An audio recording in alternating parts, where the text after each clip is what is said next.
paz do Senhor, explicando a Bíblia comigo, Pastor Carlos.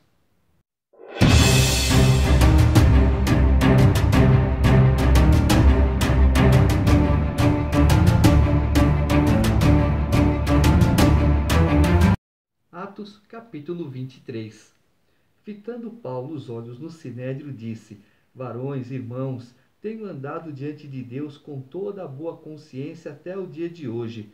Mas o sumo sacerdote Ananias mandou aos que estavam perto dele que lhe batessem na boca. Então lhe disse Paulo: Deus há de ferir-te, parede branqueada. Tu estás aí sentado para julgar-me segundo a lei, e, contra a lei, mandas agredir-me? Os que estavam ao seu lado disseram: Estás injuriando o sumo sacerdote de Deus? Respondeu Paulo: Não sabia, irmãos, que ele é sumo sacerdote, porque está escrito: Não falarás mal de uma autoridade do teu povo. Sabendo Paulo que uma parte do sinédrio se compunha de saduceus e outra de fariseus, exclamou: Varões, irmãos, eu sou fariseu, filho de fariseus. No tocante à esperança e à ressurreição dos mortos sou julgado.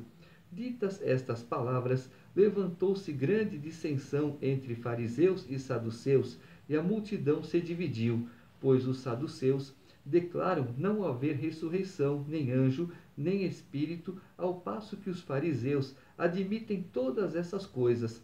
Houve, pois, grande vozearia, e levantando-se alguns escribas da parte dos fariseus, contendiam, dizendo: Não achamos neste homem mal algum, e será que algum espírito ou anjo lhe tenha falado? Tomando vulto a celeuma, temendo o comandante que fosse Paulo espedaçado por eles, mandou descer a guarda para que o retirassem dali e o levassem para a fortaleza. Você tem que saber com quem você está falando. Qual é o grupo A, qual é o grupo B, o que pensa o grupo A, o que pensa o grupo B. Viu? Paulo tinha consciência. Saduceus, fariseus, um pensa assim, outro pensa assado. E ele jogou a discordância de um contra o outro para que ele se saísse bem nessa situação. Uma situação até desagradável, uma situação de espancamento, até mesmo de morte. Então, você, para ir a certo lugar, você tem que saber onde você está indo, qual o costume daquele povo, o que eles pensam, o que eles falam, qual a cultura, um monte de coisa. Não é simplesmente eu sou missionário, eu vou chegar, eu vou falar, eu vou fazer, vai acontecer. Nada disso. Se você não for na direção de Deus, estará tudo errado. Olha um detalhe aqui no versículo 5. Não falarás mal de uma autoridade do teu povo. Então, seja presidente, governador ou prefeito ou vereador, você não pode falar mal dessas pessoas porque elas foram constituídas por Deus. Ah, eu votei, eu não sei o que. Sim, você votou, mas é a vontade de Deus que prevalece. Nem você sabe por que você está votando. Ah, eu votei porque eu gosto dele, eu não gosto daquele. Aquele é bonito, aquele é feio. Esse sabe, aquele não sabe. Na sua opinião pode ser isso, mas é a vontade de Deus que prevalece. É verdade que os nossos governadores hoje, tirando, vou dizer bem claro, o presidente, muitos não valem um conto furado, mas você não pode desejar o mal de ninguém. Você tem que pedir para Deus dar discernimento. Quantos casos de corrupção nós estamos vendo no dia de hoje? Praticamente nenhum. E no governo anterior, muitos, um atrás do outro. Então você tem que ver, você tem que ouvir, você tem que comparar e ir atrás do que é correto. Na noite seguinte, o Senhor, pondo-se ao lado dele, disse: Coragem, pois, do modo por que deste testemunho a meu respeito em Jerusalém, assim importa que também o faças em Roma. Quando amanheceu, os judeus se reuniram e, sob anátema, juraram que não haviam de comer nem beber enquanto não matassem Paulo. Anátema é maldito, nesse caso, debaixo de maldição. Eram mais de 40 os que entraram nesta conspirata. Estes, indo ter com os principais sacerdotes e os anciãos, disseram: Juramos, sob pena de anátema, não comer coisa alguma, enquanto não matarmos Paulo. Agora, pois, Notificai ao comandante, juntamente com o sinédrio, que vô-lo apresente, como se estivesseis para investigar mais acuradamente a sua causa, e nós, antes que ele chegue, estaremos prontos para assassiná-lo. Mas o filho da irmã de Paulo, tendo ouvido a trama, entrou na fortaleza e de tudo avisou a Paulo.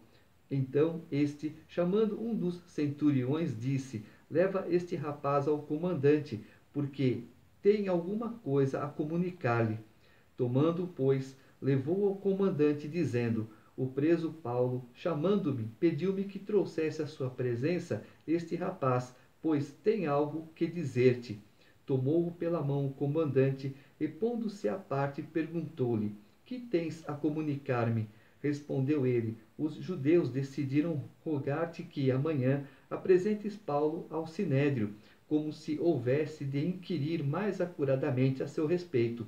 Tu, pois, não te deixes persuadir, porque mais de 40 entre eles estão pactuados entre si, sob anátema, de não comer nem beber enquanto não o matarem, e agora estão prontos esperando a tua promessa. Então o comandante despediu o rapaz, recomendando-lhe que a ninguém dissesse ter-lhe trazido estas informações. Chamando 2 centuriões, ordenou: Tende de prontidão, desde a hora terceira da noite, 200 soldados, 70 de cavalaria e 200 lanceiros, para irem até Cesareia. Preparai também animais para fazer Paulo montar e ir com segurança ao governador Félix. E o comandante escreveu uma carta nestes termos: Cláudio Lísias, ao excelentíssimo governador Félix, saúde. Este homem foi preso pelos judeus e estava prestes a ser morto por eles, quando eu, sobrevindo com a guarda, o livrei, por saber que ele era romano. Querendo certificar-me do motivo por que o acusavam, fi-lo descer ao sinédrio deles. Verifiquei ser ele acusado de coisas referentes à lei que os rege, nada, porém, que justificasse morte ou mesmo prisão. Sendo eu informado de que ia haver uma cilada contra o homem, tratei de enviá-lo a ti, sem demora, intimando também os acusadores a irem dizer na tua presença o que há contra ele. Saúde. Então, observem, a injustiça, ela prevalece até certo ponto. A injustiça, às vezes, ela vence, mas pela vontade de Deus. Deus permite que a injustiça seja feita para que lá na frente ele faça justiça. Uma pessoa estava orando por outra. Senhor, converte, Senhor, abençoa esta pessoa, Senhor, que ela reconheça teu filho como único, suficiente Salvador. A pessoa morreu.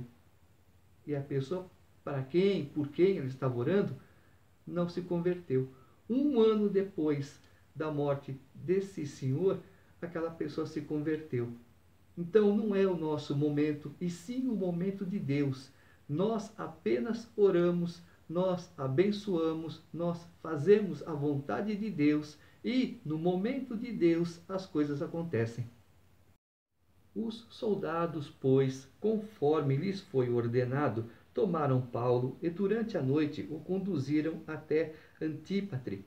No dia seguinte, voltaram para a fortaleza, tendo deixado aos de cavalaria o irem com ele, os quais, chegando a Cesareia, entregaram a carta ao governador e também lhe apresentaram Paulo. Lida a carta, perguntou o governador de que província ele era, e quando soube que era da Cilícia, disse: Ouvir-te-ei quando chegarem os teus acusadores. E mandou que ele fosse detido no pretório de Herodes. O que seria um pretório? Tenda do general no acampamento romano, ou tribunal ou residência do pretor na Roma antiga. E quem seria o pretor? Magistrado que administrava a justiça na Roma antiga. Capítulo 24. 5 dias depois, desceu o sumo sacerdote Ananias com alguns anciãos e com certo orador chamado Tértulo, os quais apresentaram ao governador libelo contra Paulo. Sendo este chamado, passou Tértulo a acusá-lo, dizendo: Excelentíssimo Félix, tendo nós, por teu intermédio, gozado de paz perene, e também por teu providente cuidado, se terem feito notáveis reformas em benefício deste povo, sempre e por toda a parte, isto reconhecemos com toda a gratidão. Entretanto, para não te deter por longo tempo, rogo-te que, de conformidade com a tua clemência, nos atendas por um pouco, porque, tendo nós verificado que este homem é uma peste e promove sedições entre os judeus esparsos por todo o mundo, sendo também o principal agitador da seita dos nazarenos, o qual também tentou profanar o templo, nós o prendemos, com o intuito de julgá-lo segundo a nossa lei, mas, sobrevindo o comandante Lísias, o arrebatou das nossas mãos com grande violência, ordenando que os seus acusadores viessem à tua presença. Tu mesmo, examinando-o, poderás tomar conhecimento de todas as coisas de que nós o acusamos. Os judeus também concordaram na acusação, afirmando que estas coisas eram assim. Então, os judeus, o que eles esperam? Um Salvador, alguém que venha lutar por eles, um libertador, mas ele já veio. Só que ele não veio com espadas, com cacetetes, não. Ele veio demonstrando a paz. Ele veio mostrando o reino de Deus. Ele veio dizendo que as coisas desse mundo são passageiras e não têm importância. A nossa importância é conhecermos Deus, praticarmos a vontade de Deus para termos a vida eterna com Ele. Paulo, tendo-lhe o governador feito sinal que falasse, respondeu: Sabendo que há muitos anos és juiz desta nação, sinto-me à vontade para me defender, visto poderes verificar que não há mais de 12 dias desde que subi a Jerusalém para adorar, e que não me acharam no templo discutindo com alguém, nem tampouco amotinando o povo, fosse nas sinagogas ou na cidade. Nem te podem provar as acusações que agora fazem contra mim.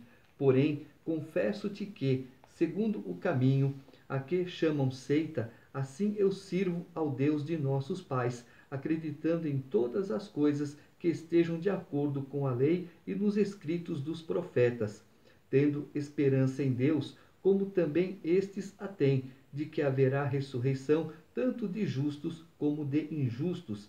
Por isso também me esforço por ter sempre consciência pura diante de Deus e dos homens. Depois de anos, vim trazer esmolas à minha nação e também fazer oferendas, e foi nesta prática que alguns judeus da Ásia me encontraram já purificado no templo, sem ajuntamento e sem tumulto, os quais deviam comparecer diante de ti e acusar se tivessem alguma coisa contra mim. Ou estes mesmos digam que iniquidade acharam em mim por ocasião do meu comparecimento perante o sinédrio, salvo estas palavras que clamei estando entre eles: hoje sou eu julgado por vós acerca da ressurreição dos mortos. Injustiça, inveja. Não, eu acredito no que eu vejo, no que eu quero acreditar, não na verdade do que outros estão falando. As pessoas hoje só pensam no seu bel prazer. Isso faz bem para mim? Ah, então eu quero. Não, mas isso é bom para mim e para você. Não, para mim não é bom não. Se é bom para você, eu não quero. É assim. Fica para você. Mas é bom para nós dois. Não, é bom só para você. O meu interesse aqui é outro. Isso não vai trazer o que eu quero. Não, ele traz benefício, mas não é o tipo do benefício que eu quero. Então para mim não é bom. Entenderam? Então Félix, conhecendo mais acuradamente as coisas com respeito ao caminho, adiou a causa, dizendo: Quando descer o comandante Lísias, tomarei inteiro conhecimento do vosso caso. E mandou ao centurião que conservasse a Paulo detido, tratando-o com indulgência e não impedindo que os seus próprios o servissem. Passados alguns dias, vindo Félix com Drusila, sua mulher, que era judia, mandou chamar Paulo e passou a ouvi-lo a respeito da fé em Cristo Jesus. Dissertando ele acerca da justiça, do domínio próprio e do juízo vindouro, ficou Félix amedrontado e disse: Por agora podes retirar-te, e quando eu tiver vagar, chamar-te-ei, esperando também ao mesmo tempo que Paulo lhe desse dinheiro, pelo que, chamando-o mais frequentemente, conversava com ele. 2 anos mais tarde, Félix teve por sucessor Pórcio Festo, e querendo Félix assegurar o apoio dos judeus, manteve Paulo encarcerado.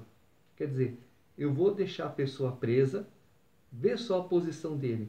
Eu conheci a verdade, eu me assustei com o que a verdade me disse, mas eu quero manter esse homem preso para ter apoio político de outras pessoas. Viu como é o caso? O que muda, que eu sempre falo, desse tempo para hoje? Nada, só os personagens.